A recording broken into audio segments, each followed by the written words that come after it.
राधे राधे बच्चों, आप सभी कैसे हैं? मैं आपकी लीलावंती दादी माँ आपसे एक छोटी सी प्रार्थना करती हूँ। मेरे इस चैनल का उद्देश्य सनातन धर्म, हिंदू परंपराओं और हमारी पवित्र कथाओं को भारत के हर बच्चे तक पहुँचाना है।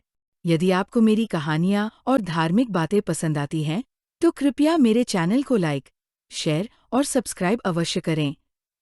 आपका छोटा सा सहयोग इस ज्ञान को अधिक से अधिक लोगों तक पहुंचाने में मदद करेगा। धन्यवाद बच्चों। अब चलिए आज की सुंदर कथा शुरू करते हैं। 15वीं शताब्दी में बंगाल की पवित्र भूमि पर एक महान संत का जन्म हुआ, रूप गोस्वामी। बचपन से ही वे अत्यंत बुद्धिमान और भगवान श्री कृष्ण के भक्त थे। उनका मन संसार की चीजों में नहीं, बल्कि भक्ति और शास्त्रों में लगता था। उनके बड़े भाई सनातन गोस्वामी भी महान विद्वान थे।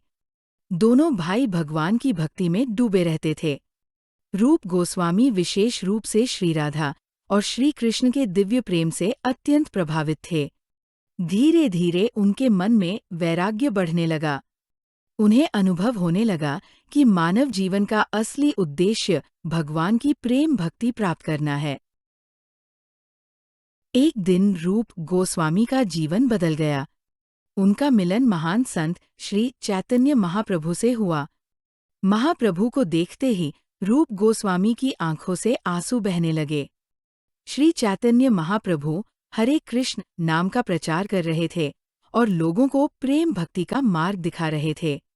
प्रयागराज में महाप्रभु ने कई दिनों तक रूप गोस्वामी को भक्ति का गूढ़ ज्ञान दिया। उन्होंने बताया कि सबसे ऊंची भक्ति वह है जिसमें भक्त पूर्ण प्रेम से भगवान को समर्पित हो जाए। महाप्रभु ने आशीर्वाद दिया, तुम राधा कृष्ण भक्ति के महान आचार्य बनोगे। यहीं से रूप गोस्वामी का जीवन पूरी तरह बदल गया। एक दिन रूप गोस्वामी का जीवन बदल गया। उनका मिलन महान संत श्री चैतन्य महाप्रभु से हुआ।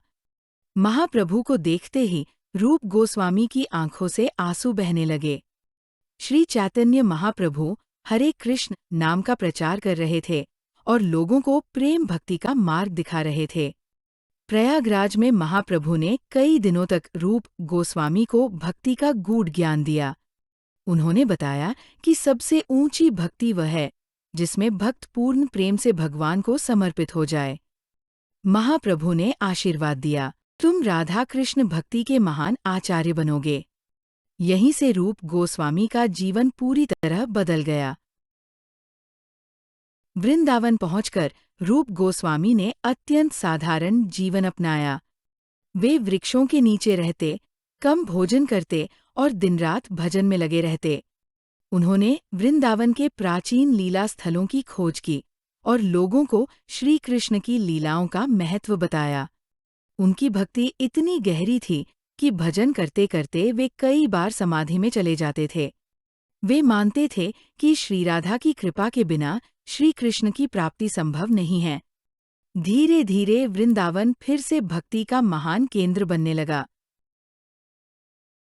रूप गोस्वामी केवल संत ही नहीं, बल्कि महान लेखक और दार्शनिक भी थे। उन्होंने भक्तिरसामृत सिंधु जैसे महान ग्रंथ की रचना की, जिसमें भक्ति के विभिन्न रसों और भावों का सुंदर वर्णन है। इसके अलावा उन्होंने उज्ज्वल नीलमणि, विदग्ध माधव और ललित माधव जैसे ग्रंथ भी लिखे। उन्होंने बताया कि सच्ची भक्ति केवल पूजा नहीं, बल्कि भगवान के प्रति निष्काम प्रेम है। आज भी उनके ग्रंथ संसार भर के भक्तों को प्रेरणा देते हैं। समय के साथ रूप गोस्वामी की ख्याति पूरे भारत में फैल गई।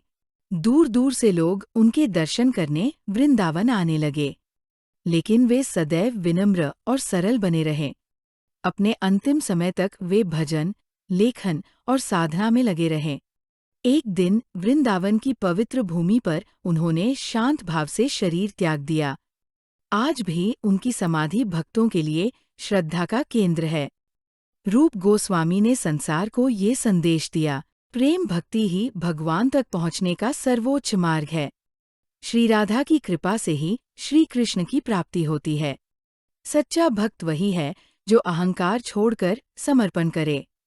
उनका जीवन त्याग, प्रेम और भक्ति की अमर गाथा है, इसलिए उन्हें सदैव राधा भक्ति के प्रमुख आचार्य के रूप में याद किया जाता है।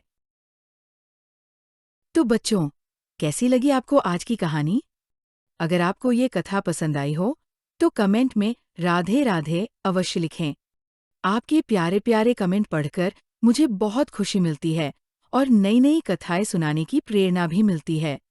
कहानी को अपने दोस्तों और परिवार के साथ शेयर करना न भूलें। राधे राधे बच्चों, फिर मिलेंगे एक नई और प्रेरणादायक कथा के साथ।